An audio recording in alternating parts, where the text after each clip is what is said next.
Salcedo, Samuel Piñeres y persona de Iván.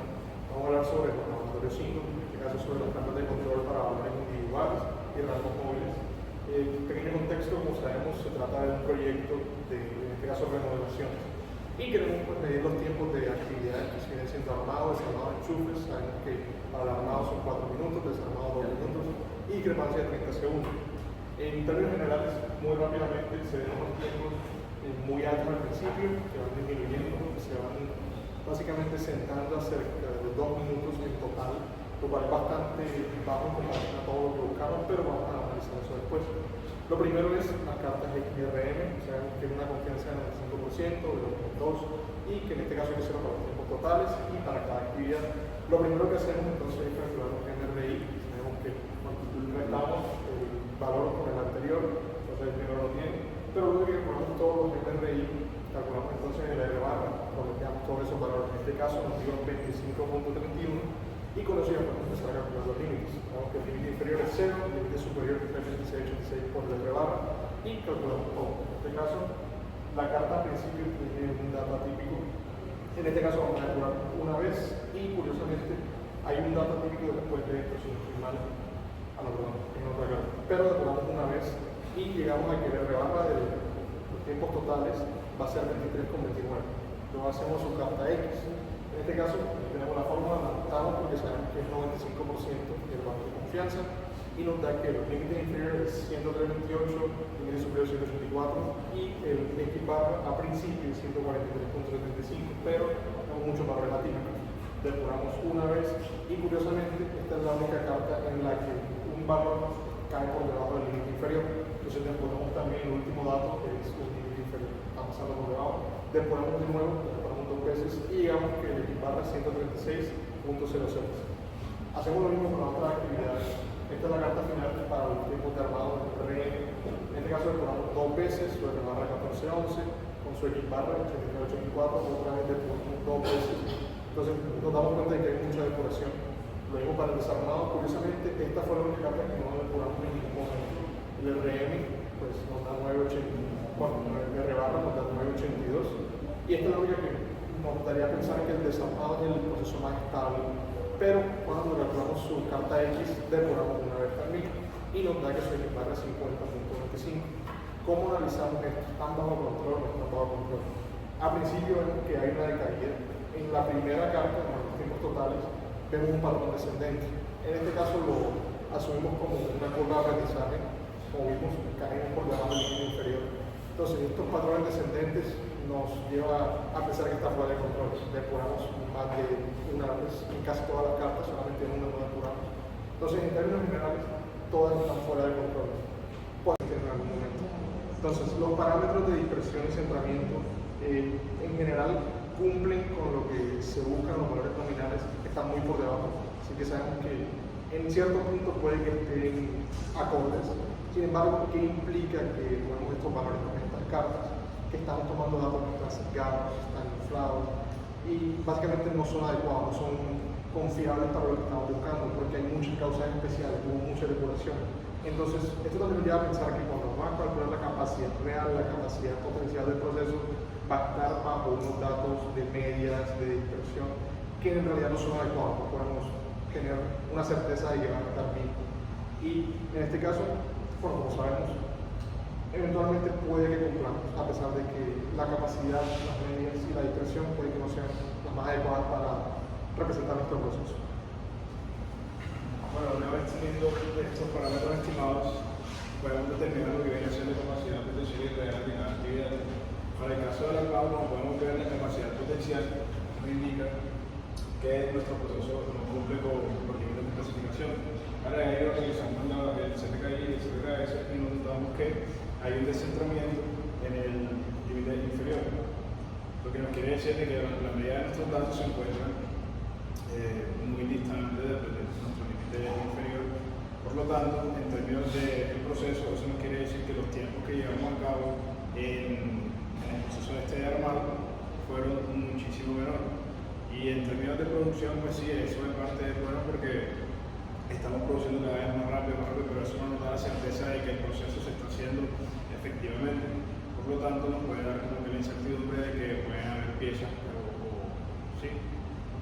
Situaciones en las que no queden netamente bien ajustadas algunas partes, por lo tanto, se recomienda que teniendo en cuenta los valores nominales para este proceso de armado, que viene a ser 4 minutos, cuando la medida de nuestro proceso, aprovechar esa diferencia para poder implementar una vez haya el trabajador terminado de armar su pieza, evidentemente poder hacer una inspección o dar certeza de que la pieza se esté haciendo pues, de la manera óptima y así acercándonos un poco más a los límites de especificación recomendados por la empresa. Para el tema de desarmado, el índice de capacidad nos indica que si en cierta parte sí cumplimos si podemos cumplir con los límites de especificación, pero al momento de realizar las pruebas de capacidad real nos damos cuenta de que también hay un descentramiento por el límite inferior, lo cual nos lleva en términos del proceso nuevamente a concluir de que se está llevando a cabo de una manera más rápida de lo recomendado. Ahora, al momento de comparar las cartas de orden 3 con las de orden 2, cabe aclarar que para nuestra práctica, al momento de hacer el cálculo de la carta de rango móvil, evidentemente nuestras cartas quedaron no quedaron bajo control estadístico porque evidentemente al momento de nosotros tomar los datos, la curva de aprendizaje influenció de manera pues tuvo un gran impacto en la toma de datos, lo que quiere decir que más específicamente los 3 primeros valores fueron muy grandes al respecto del cuarto en adelante, que ya fue mucho más estable. Por lo tanto, esos 3 primeros valores nos afectaron en que la estructura matemática de cálculo para la orden 3 o sea, evidentemente, naturalmente no se van a poder depurar por esos puntos iniciales. Por lo tanto, ninguna carta con respecto a los tiempos totales como los tiempos de armado van a quedar bajo control estadístico. No se eliminaron esos puntos porque, como estamos haciendo una comparativa con las de orden 1 con las de orden 2, la idea es que estén bajo las mismas especificaciones. Sin embargo, pues hay que aclarar que para la identificación o lo que hay que resaltar en este tipo de aspectos no influye tanto en comentar en eso. Como pueden ver aquí también la armado se encuentra bajo control estadístico. Entonces nosotros al comparar estas cartas de control observamos que las de orden 2 cuentan con los límites de especificación más estrechos. Como pueden ver aquí la diferencia es de 46 para las de orden 2 y para las de orden 3 es de 57. ¿Esto qué nos quiere decir? Que en general esta información nos dice que para la carta de orden 2 los puntos evidentemente pueden tender a quedar más fuera de control. Por lo tanto, la carta de orden 3 al ser un poco más amplia nos genera en términos generales nos indica que esta carta pues, va a ser más estable, ¿sí? Como se puede apreciar también en el tema de los resultados. Y también ese comportamiento se da para todas las cartas. Evidentemente, asimismo, el aumento pues, del orden reduce la sensibilidad de las fluctuaciones, de las fluctuaciones pequeñas y evidentemente todo esto se debe a que evidentemente la carta nos va a ser útil una u otra dependiendo del enfoque que nosotros queramos dar. Bueno, con respecto al impacto de la sinceridad de la carta de control cuando es orden 2 versus cuando es orden mayor a 2. El orden que vayamos a escoger para nuestras cartas de control va a depender totalmente de cuán sensible o robusta pues queramos que sea nuestro análisis de las cartas de control con respecto a los datos atípicos, ruido o pues, variabilidades. Entonces empezamos con las ventajas. Cuando vamos a usar una carta con un orden 2, ¿qué pasa? Las cartas con un orden de 2 son más sensibles para detectar cambios repentinos. Además, pues nos puede ayudar a detectar aquellas alertas inmediatas que puedan ser bastante importantes en nuestro proceso y son más intuitivas y fáciles de usar porque identifica esos cambios bruscos de una medición a otra, entonces ya sabemos que en ese rango va a estar pues nuestra causa especial. Cuando se trata de orden mayor a 2, ¿qué pasa? Que acá, bueno, baja la sensibilidad, suaviza esos cambios, entonces se va a enfocar en esos valores atípicos que tienen mayor impacto o ruido. Además, pues va a detectar como aquellas desviaciones que de verdad sí son como más significativas y persistentes. Ahora, pasamos por las desventajas. Cuando es una carta con orden n igual a 2, tenemos tanta alta sensibilidad al ruido que puede generar falsas alarmas, ¿sí? Entonces, digamos que si estamos buscando cómo reducir costos y recursos, no gastar tantos recursos, tanto tiempo, pues ahí va a ser un impacto negativo. Además, pues muestra una estabilidad en procesos que realmente tienen una variación natural. Y para la carta con un orden mayor a n mayor a 2, puede enmascarar, digamos como suaviza, puede enmascarar aquellos cambios que de verdad tienen alguna importancia, puede que no nos los muestre a simple vista y tiene un retraso en la detección de problemas porque no va a tomar con esos cambios bruscos de una medición a otra, sino que ya, digamos, va a ir como acumulando ciertos valores atípicos hasta detectar que, digamos, ya tienen cierta importancia. Y para, digamos, cuando vamos a usar como muestras de datos muy pequeñas, no puede ser, no sería tan útil porque vamos a tener una mayor pérdida de datos. Entonces, ¿cuándo es conveniente una y otra? Cuando son las cartas con orden n igual a 2, nos conviene para procesos donde una desviación única es crítica, ¿sí?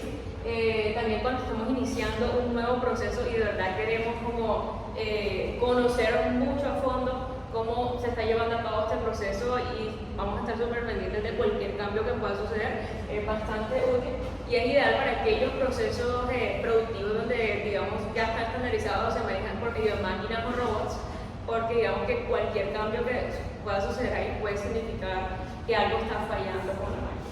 Cuando es orden mayor, con n mayor a 2, es útil para aquellos casos donde son manuales, entonces hay como una variación humana natural, entonces como suaviza, pues no va como a penalizar esas variaciones naturales. Para procesos con tendencia a curvas de aprendizaje y cuando el costo de la falsa alarma es alto y queremos penalizarlo más. Siguiente.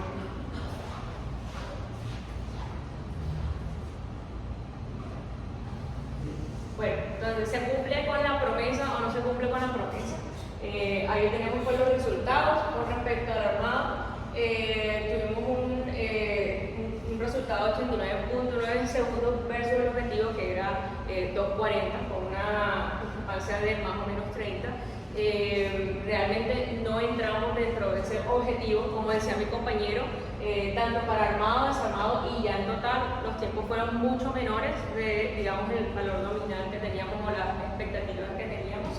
Entonces, podríamos decir que el proceso de producción está siendo muy rápido, muy eficiente, pero al mismo tiempo puede ser contraproducente porque, como mencionaba mi compañero, si hay unos tiempos tan rápidos puede que se vea un poco afectada, no lo sabemos, hay que hacer un estudio con respecto a la calidad con la cual están saliendo pues, los productos.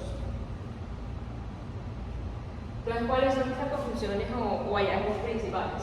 Primero, pues el rendimiento según los tiempos que obtuvimos es muy superior a los objetivos establecidos, pero como mencionaba, eso podría acarrear dos cosas, o que sea necesario, digamos, analizar los estándares que se nos están poniendo, porque de pronto la realidad es que lo podemos lograr mucho más bajo con unos niveles de calidad altos, o de pronto la calidad no está siendo tan buena, entonces también tocaría entrar a analizar eso.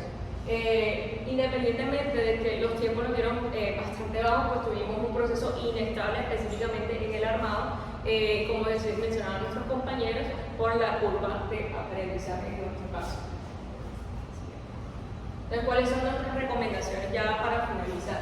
Primero, pues mejorar, digamos, el entrenamiento previo antes de iniciar el proyecto como tal, porque se pudo ver que el operario tenía bastantes dudas con respecto a cómo era, digamos, el proceso. Entonces, por eso hubo un mayor impacto con respecto a una curva de aprendizaje. Segundo, actualizar estándares según el rendimiento real. Si llegamos a comprobar que aún así los tiempos sean mucho menores, pues la calidad no se está viendo comprometida. Y tercero, sería muy bueno incluir como una práctica de calentamiento de área antes de que, cuando ya esté llevando a cabo el proyecto de las remodelaciones, pues digamos que para que los operarios entren en ritmo y no sea impactado, digamos, nuestro proceso por ese bajo ritmo al inicio. Y ya eso sería todo por nuestra parte.